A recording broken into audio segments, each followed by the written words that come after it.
একদম solid team work হয়েছে, প্রত্যেকটা পজিশনের সাথে প্রত্যেকটা পজিশনের যে কানেকশনের প্রত্যাশা ছিল বা যেটা দেখার প্রত্যাশা ছিল সেটা পুরোপুরিভাবে একদম হুবহু আমি দেখতে পারছি বলে আমার কাছে মনে হচ্ছে। ম্যাচটা এত বেশি পরিমাণ উপভোগ্য ছিল, আমার কাছে মনে হচ্ছে যে আরও 30 মিনিটস যদি অ্যাড করা যাইতো তাহলে সেটা হয়তো কম হইতো। তো 90 মিনিটের ম্যাচ কখনো কখনো মনে হয় যে আসলে আরও যদি কিছু বেশি সময় দেখা যাইতো তাহলে হয়তো আরও বেশি পরিমাণে এনজয় করা যাইতো। তো প্রত্যেকটা পজিশনের একদম ডিফেন্স থেকে মিড, মিড থেকে সামন, সব জায়গাতে কম্বিনেশন ছিল। ফেরমিনকে নিয়ে অবশ্যই বলবো, কিন্তু আমি শুরু করতে চাই রবার্ট লেভানডস্কি যে প্রথম গোলটা পাইছে। এই প্রথম গোলটা আসলে উৎপত্তি কোথা থেকে হলো, এই গোলটা আসলে কিভাবে ক্রিয়েট হলো, এই জায়গাটা নিয়ে আমি শুরুতেই কথা বলতে চাই। কারণ আমরা দেখছি যে কুবার্সি এর সাইড চেঞ্জিং একটা পাস থেকে বলটা পায় কুন্দে। কুন্দে বলটা নিয়ে একটু রান করে গিয়েই মিডলে পাস করে অলমোকে। তো অলমো থ্রু বল দেয় রবার্ট লেভানডস্কিকে। তো রবার্ট লেভানডস্কি তার যথেষ্ট পরিমাণ এক্সপেরিয়েন্সের প্রমাণ সে দেখিয়ে ফিনিশিংটা টেনে বসে। তো এই গোলের শুরুটা কোথা থেকে হয়েছে, একদম ডিফেন্সের অন্য একটা পজিশন থেকে শুরু হয়ে ওই ডিফেন্সের একটা সাইড থেকে অন্য সাইডে বলটা গেছে, ওই সাইড থেকে মিডলে আসছে, মিডল থেকে থ্রু বল গেছে, থ্রু বল যাওয়ার পরে একদম নাম্বার 9 যে আছে, ফলস লাইনে যে আছে সে ফিনিশ করছে। তাহলে টিম ওয়ার্ক এটাকেই তো বলে। এই যে গোলটা আসলো একদম টিম ওয়ার্কের কার্বন কপি, মানে একটা গোল যে টিম ওয়ার্ক হওয়ার মধ্য দিয়ে দলগতভাবে হয়েছে এইটাই তো তার সব থেকে বড় প্রমাণ। আর আমি এটাই শুরুতেই বলতে চাইছি। তো বলে রাখি, বার্সা মাত্র ম্যাচটা শেষ করলো ভ্যালেন্সিয়ার এগেনস্টে। এই সিজনে, চলমান সিজনে লা লিগার চতুর্থ ম্যাচ ছিল, এটা ফোর্থ ম্যাচ ভ্যালেন্সিয়ার এগেনস্টে। বার্সা 6-0-তে ম্যাচটা উইন করে নিছে। তো অবশ্যই 3 পয়েন্ট প্রত্যাশিত ছিল, তবে বার্সা যে এতগুলা গোল পাবে এটা আসলে অনেকটাই মানে চিন্তার বাইরে ছিল। অবশ্যই গোল পাবে, স্কোর করবে, সেটা মানে মনের মধ্যেই ছিল। তবে 5টা অতিক্রম করবে, 6টা হয়ে যেতে পারে, সেটা আসলে একটু বেশি হয়ে গেছে। যদিও গত সিজনে এগুলো একদম নর্মাল ছিল, আমরা 5টা 6টা এমনকি 7টা পর্যন্ত গোল দেখছিলাম। এই সিজনে তো 6টা তো স্কোর আর করতে পারে নাই। ম্যাচই তো হইলো 3টা, এখন এখন নিয়ে 4টা। তো সামনের দিকে হয়তো সেগুলো আরও দেখা যাবে, বা এই যে স্কোরটা পাইলো এইটা হয়তো আরও দীর্ঘায়িত হওয়ার সম্ভাবনা তৈরি হবে। তো এবার ফেরমিনকে নিয়ে অবশ্যই বলতে চাই। ফেরমিনের যেই সেকেন্ড গোলটা, ওপেনিং স্কোরটা অবশ্যই ফেরমিনের কাছ থেকে আসছে। এইটার জন্য সে ভাবা পাবে যে ওপেনিং স্কোর করে, সেইটার জন্য আমার সফট কর্নার সবসময় থাকে। ফেরান তুরেসকে নিয়ে আমার প্রত্যাশা অবশ্যই ছিল, যেহেতু সে একদম নাম্বার 9 পজিশনটাতে খেলতেছে স্টার্টিংয়ে। তো আমি ভাবছিলাম যে সে হয়তো স্কোরটা ওপেন করবে, কিন্তু সে স্কোর ওপেন করা তো দূরে থাক, একটা গোলও সে করতে পারে নাই। আমি একটা জিনিস খুব ভালোভাবে খেয়াল করছিলাম যে আহ, তার কাছে একটা বল গেছে, ওইটা আপনারাও সম্ভবত খেয়াল করছেন, সম্ভবত না, যারা খেলা দেখছেন অবশ্যই আপনারা, আমার কাছে মনে হয় যে আমার থেকে আরও ভালোভাবে অবজার্ভ করে থাকবেন। একটা বল গেছে তার কাছে, ওইখানে শুধু একটা ডিফেন্ডার ছিল, বলটা সে ঠিকঠাক মতো রিসিভ করতে পারে নাই, নাম্বার 1। সেকেন্ডলি সে ওইটা রিসিভ করতে পারলেও সে যে ওই ডিফেন্ডারের সাথে পেরে উঠছে সেইটাও বলার কোনো সুযোগ নাই। একটা ডিফেন্ডার কিংবা একটা মার্কারকে যদি সে বিট করতে না পারে, কিংবা ওকে পাস করে ওকে কাট করে যদি শ্যুট করার মতো ক্যাপাবিলিটি সে স্ট্রংলি শো করতে না পারে, তাহলে তো আসলে নাম্বার 9 হিসাবে তার বৈশিষ্ট্যের জায়গাটা কিভাবে ফুটে উঠবে। একটা নাম্বার 9কে যদি জোরালোভাবে ব্যাখ্যা করতে চাওয়া হয়, তাহলে ওই নাম্বার 9 নিজে থেকে স্কুপ বের করে নিয়ে, প্লেস বের করে নিয়ে শ্যুটটা ক্রিয়েট করার মতো যে অবস্থা, সেটা কতটুকু পরিমাণ সাবলীলভাবে ক্রিয়েট করে নিতে পারতেছে কিনা, ওই জায়গাটাই তো নিয়ে আসাটা জরুরি হবে। তো ফেরান তুরেজের বেলায় এটা তো আসলে হইতেছে না। তো আমার কাছে মনে হয় যে তার উন্নতির জায়গার অবশ্যই দরকার আছে, তার অনেক বেশি পরিমাণ পরামর্শ নেওয়ার দরকার আছে, তার এক্সট্রা ওয়ার্কিংয়ের দরকার আছে, তার ট্রেনিংয়ে আরও বেশি পরিমাণ মনোযোগী হওয়া দরকার আছে। সে অন্যান্য প্লেয়াররা ট্রেনিংয়ে যা করতেছে তার থেকে আরও বেশি পরিমাণ তার নিজে নিজে কাজ করা উচিত বলে আমি মনে করতেছি। তো ফেরমিনের সেকেন্ড যে গোলটা, এটা তো অবশ্যই বুলেট শ্যুট ছিল, কত স্পিডে গেছে সেটা দেখাই গেছে।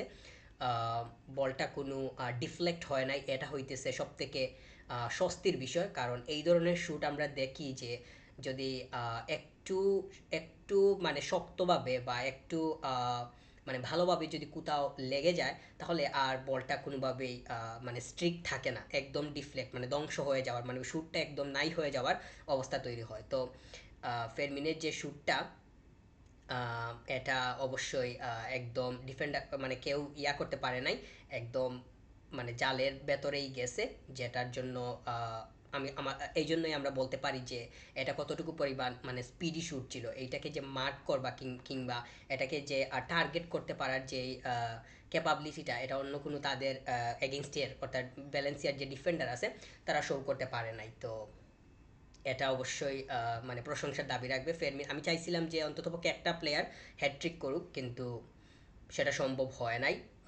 হ্যাট্রিক তো হইল না। যদি মানে পারা যাইতো, দেখা যাইতো, তাহলে সেটা হয়তো ভালো লাগার বিষয় হইতো। এখানে আমরা দেখতেছি যে রাফিনা আসার পরে সেও স্কোর করে বসছে, দুইটা স্কোর করে বসছে। রাফিনা এর লাখ ভালো। আমরা সবসময় দেখি একটা জিনিস যে কিছু কিছু প্লেয়ারের অনেক সময় দেখা যায় যে তাদের যে ভাগ্যটা আছে এটা অনেক বেশি পরিমাণ ফেভার করে। এইরকম একটা প্লেয়ার হইতেছে রাফিনা। যদিও তার পরিশ্রমের জায়গা নিয়ে অবশ্যই বলতে হবে, সে যথেষ্ট হার্ড ওয়ার্কিং, কিন্তু লাকও তার অনেক ক্ষেত্রেই ম্যাটার করে। আমরা আজকের ম্যাচটাতেই তো সেটা দেখলাম। আমি আলাদাভাবে জেরার্ড মার্টিনকে নিয়ে বলতে চাই, প্লেয়ারটা যথেষ্ট পরিমাণ হার্ড ওয়ার্ক করে খেলছে। তার যেই এফর্টটা সেটা খুব ভালোভাবে দেখা গেছে, কিন্তু এফর্টটাকে ইফেক্টিভ ওয়েতে নিয়ে আসতে হবে। এইটা হলে সে প্রপার একটা অল্টারনেটিভ হিসাবে নিজেকে স্ট্যান্ড করতে পারবে, যেটা তার জন্য এই মুহূর্তে সব থেকে বেশি প্রয়োজন। কারণ এই মুহূর্তে সে কোনোভাবেই বালদেকে বিট করতে পারবে না, তবে সে বালদেকে বিট করতে পারবে একটা প্রসেসের মধ্য দিয়ে, যদি তার ইফেক্টটা মানে আহ, যে পজিটিভলি যদি সে ইম্প্যাক্ট রাখতে পারে, তাহলেই সেটা হয়তো সম্ভব হইতে পারে এবং তার সময় আরও বেড়ে যাওয়ার উপক্রম তৈরি হবে বলে আমার ধারণা। আর গার্সিয়াকে নিয়ে বলতেই হয়, সে তো এত বেশি পরিমাণ কঠিন কোনো পরীক্ষা আজকে দেয়া লাগে নাই, তবে কয়েকটা সেভ করছে, এইটা মানে দেখাই গেছে। এইটা নিয়ে অবশ্যই বলতে হবে। আমরা দেখছি যে তার হাতে যে মানে সে যে গ্রিপিং স্টাইলটা তার, এটা খুবই দুর্দান্ত।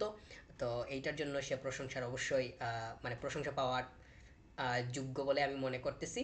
তার গ্রিপিং স্টাইলটা অবশ্যই ভালো, অন্যান্য অনেক গোলকিপার থেকেও সেটা ভালো বলে আমি মনে করি। কারণ অনেক গোলকিপারকে দেখা যায় যে বল সে গ্রিপ করতেছে কিংবা ধরতেছে, কিন্তু হাত থেকে বের হয়ে যাওয়ার একটা জোরালো সম্ভাবনা তৈরি হইতেছে।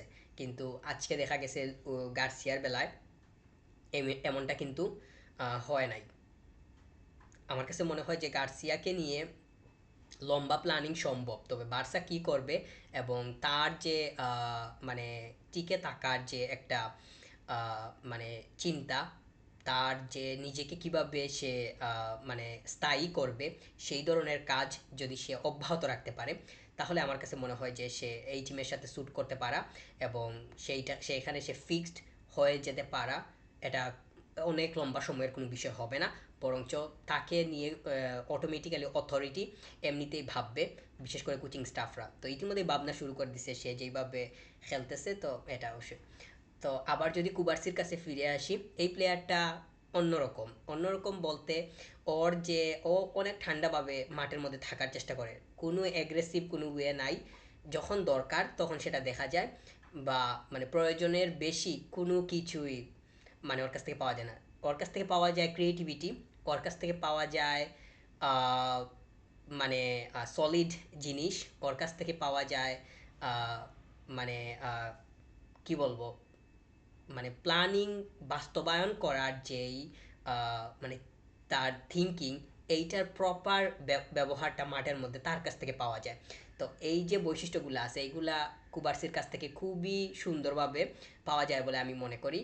কারণ এই প্লেয়ারটা একদম মাঠের মধ্যে নিশ্চুপ থাকা যেটা সেই রকম থাকে, তার কাজটা সে ঠিকঠাক মতো করে। এই যে আমি আমার শুরুতেই কথা বললাম, শুরুতেই যে বললাম যে রবার্ট লেভানডস্কি যে গোলটা ফার্স্ট গোলটা সে ফিনিশ করলো, ওই গোলের স্টার্টিংটা কিভাবে হইলো?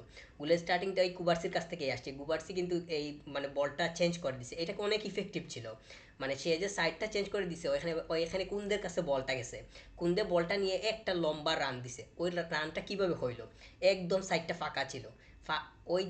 এই যে মানে কুবার্সি বলটা যে পাস করছে, সে কিন্তু পূর্বেই অনুমান করতে পারছে বলটা যদি সে ওইখানে দিয়ে দেয়, কারণ সে দেখতেছে ওই সাইডটা একদম ফাঁকা, কুন্দে এমনিতেই রান করতে পারে, বলটা দিয়ে দিলেই ও রান করবে। ও ও ও যেভাবে থিঙ্ক করছে ঠিক সেইভাবে হয়েছে, ফিনিশিংটাও ওই রকম হয়েছে। ডিফেন্স থেকে সাইড ডিফেন্সের কাছে গেছে, সাইড ডিফেন্স থেকে মিডলে গেছে, মিডফিল্ডের কাছে, মিডফিল্ড থেকে একদম অ্যাটাক লাইনে গেছে, ওইখান থেকে ফিনিশ হয়েছে। তো এই গোলটা আমার কাছে মনে হয় যে অনেক বেশি পরিমাণ ইফেক্টিভ ছিল। যদিও অন্যান্যগুলাকে নিয়ে তো মানে হ্যাঁ করার কিংবা কোনো ইয়া করার কোনো সুযোগ নাই। রাফিনা যে দুইটা গোল পাইছে সেগুলাও তো অনেক বেশি পরিমাণ মানে মার্জিত ছিল, ক্রিয়েটিভ ছিল। কারণ ওইখানে রাশফোর্ডের যে পাঁচটা থেকে রাফিনা ফার্স্ট গোলটা পাইছে, ওইটা যদি সে ওই পজিশনে না যাইতো তখন গোলকিপার কিন্তু ওটা সেভ করে ফেলতো বা ওইটা হাতে চলে যেত। কারণ বলটা যে অনেক স্পিডে গেছিলো সেইটা না, বলটা একটা ফাঁক দিয়ে বের হয়ে গেছে, ব্লাঙ্কের মধ্য দিয়ে সে এটা মানে ইয়া করছে। তো ওইখানে যাওয়ার কারণে বলটা সে নিজের আয়ত্তে নিতে পারছে। আর এই তো প্রথম গোলটা, ওপেনিং গোলটা করছিল ফেরমিন, আর সেকেন্ড গোলটা তো তার যেভাবে আসছে এখানে ফেরান ছিল সামনে, ফেরান সামনে ছিল, একটুর জন্য ওর পায়ে লেগে যাওয়ার একটা ইয়া ছিল, যদি ওইটা লাগতো তাহলে ডিফ্লেক্ট ওইখানেই হয়ে যাইতো। আবার গোলকিপার কিন্তু ফিঙ্গার লাগিয়ে দিছিল, কিন্তু স্ট্রংলি লাগাতে পারে নাই। যদি স্ট্রংলি ইয়া করতে পারতো তখন কিন্তু বের হয়ে যাওয়ার একটা সম্ভাবনা তৈরি হইতো। তো এই তো ম্যাচটা দারুণ ছিল, উপভোগ্য ছিল, টিম ওয়ার্ক একদম প্রপারলি দেখতে পারছি, যেইটা অনেক বেশি পরিমাণ এনজয়েবল ছিল। এই এই ধরনের ম্যাচ কিংবা এই ধরনের টিম ওয়ার্ক যদি মানে যদি না, মানে এই ধরনের টিম ওয়ার্ক যে কোনো টিম, যে কোনো ক্লাবের এগেনস্টে যদি বার্সা দেখাতে পারে, ওই ক্লাবকে বার্সার সামনে দাঁড়াতে হলে অনেকবার ভাবতে হবে। এইটা আমরা গত সিজনে দেখছি, বার্সা টিম হয়ে খেলার কারণে অনেক বিগ বিগ টিম, অনেক ইম্পর্টেন্ট টিমকেও মুহূর্তের মধ্যে নাস্তানাবুদ করে দিছে। এইগুলোর উদাহরণ আমরা পাইছি, এই সিজনে পাবো বলেও প্রত্যাশা রাখতেছি। যদিও প্রত্যাশার জায়গাটা এত বড়ভাবে দেখার কোনো কিছু নাই, কারণ মাঠের মধ্যে যে কোনো কিছু হইতে পারে। তবে একজন সাধারণ সমর্থক হিসাবে তো আসলে সেটা ভাবতেই পারি। আর আমার কাছে মনে হয় যে এই সিজনেও বার্সা টিম ওয়ার্কটাকে খুব ভালোভাবে বিল্ড করতে পারবে, ধরে রাখতে পারবে। আর স্কোয়াড ডেপথটা খুবই ভালো, খুবই যারা সাবস্টিটিউট থেকে আসতেছে এরাও কিন্তু এসে পারফর্ম করতেছে। এই যে মার্ক বের্নাল যে প্লেয়ারটা, এই একে নিয়ে যদি বলি, এ আসছে সাবস্টিটিউট, পেদ্রির জায়গাতে আসছে, পেদ্রিকে সাব অফ করিয়ে ওকে অন করা হয়েছে। ও আসার পরে ওইখানে খেলছে, যথেষ্ট পরিমাণ ইফেক্টিভ ছিল, মানে মনোযোগী ছিল।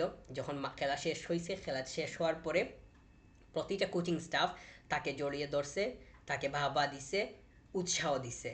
তো এইটা কিন্তু খুবই দারুণ একটা বিষয়। এইটা মানে অবশ্যই তার জন্য অনেক বড় পাওয়া, কারণ সে আস্তে আস্তে শুরু করতেছে, এই জায়গাতেই সে মোটিভেটেড হইতেছে। সে বুঝতেছে যে প্রতিটা টিমের প্রতিটা সদস্য একদম মাঠের যারা আছে তাদের থেকে শুরু করে ডাগ আউটের প্রতিটা কর্নার থেকে তার জন্য সমর্থন রেডি। তো সে তো অবশ্যই মোটিভেটেড হবে। তার যে পারফর্ম সেটা যদি ছোটও হয়, ওই মোটিভেশনের কারণে, ওই ধরনের সাপোর্টের কারণে ওইটা এমনিতেই ওয়াইড হয়ে যাবে। আর বড় বড় ক্লাব কিংবা যে এই ধরনের ক্লাব, মানে ইউরোপের যে কোনো ক্লাবেরই কথা বলি না কেন, ওইখানে যেই প্লেয়ারগুলা মানে আস্তে আস্তে উঠার একটা, মানে উঠে আসার যে একটা প্রসেসটা, ওইটা আসলে কিভাবে মানে বিল্ড হয় কিংবা স্ট্রং হয়, আমার কাছে মনে হয় যে যেই মানসিক সাপোর্টটা আছে এইটার কারণে অনেক বেশি পরিমাণ তারা এগিয়ে থাকে। যেটা আমি আসলে মানে আহ, আমি তুলনাতে যাব না, কারণ তুলনা করলে হয়তো দেখা যাবে যে আমি মানে আহ, আমাদের যে জায়গা আছে এইগুলাকে হয়তো নিয়ে আসতে পারি, তখন আসলে আকাশ আর পাতালের পার্থক্য সামনে চলে আসবে। তবে যাই হোক, আমি আমি তুলনাতে যাব না। আমি ওই ওই ওই ওই যেটা আমি বলতে চাইছিলাম, আপনারা যারা মানে বুঝতে পারতেছেন অবশ্যই বুঝবেন, তবে আমি ওইটা বলবো না। আমি শুধু এটাই বলতে চাই, যারা আসলে এই যে ক্লাবগুলো আছে, এদের যারা নতুন নতুন আছে এরা আসলে কিভাবে নিজেদেরকে মানে প্রস্তুত করে কম সময়ের ভেতরে, এই যে মার্ক বের্নাল আজকের এই যে প্লেয়ারটা, এইটা দেখবেন আগামী 10 থেকে 12 ম্যাচের মধ্যে নিজেকে মানসিকভাবে কতটুকু শক্ত করতেছে। এবং এর পেছনের কারণটা কি, এর পেছনের কারণটা আপনারা আমার থেকে আরও ভালো বুঝতে পারতেছেন। আমি আর এখানে এত বেশি পরিমাণ বিশ্লেষণ করতে যাব না, হয়তো আমার বিশ্লেষণে আরও ঘাটতিও থাকতে পারে। আচ্ছা যাই হোক, টিম ওয়ার্ক খুবই ভালো ছিল। এই টিম ওয়ার্কের দেখা সামনের ম্যাচগুলোতে পাবো বলে প্রত্যাশা রাখতেছি। আর প্রতিটা প্লেয়ার যাদের নাম হয়তো বলা হয় নাই, সবাই একদম কাসাদো থেকে নিয়ে সবাই খুবই দারুণ করছে, এবং সবাই যাতে সুস্থভাবে পরবর্তী ম্যাচের জন্য রেডি থাকতে পারে, এই কামনাই করতেছি।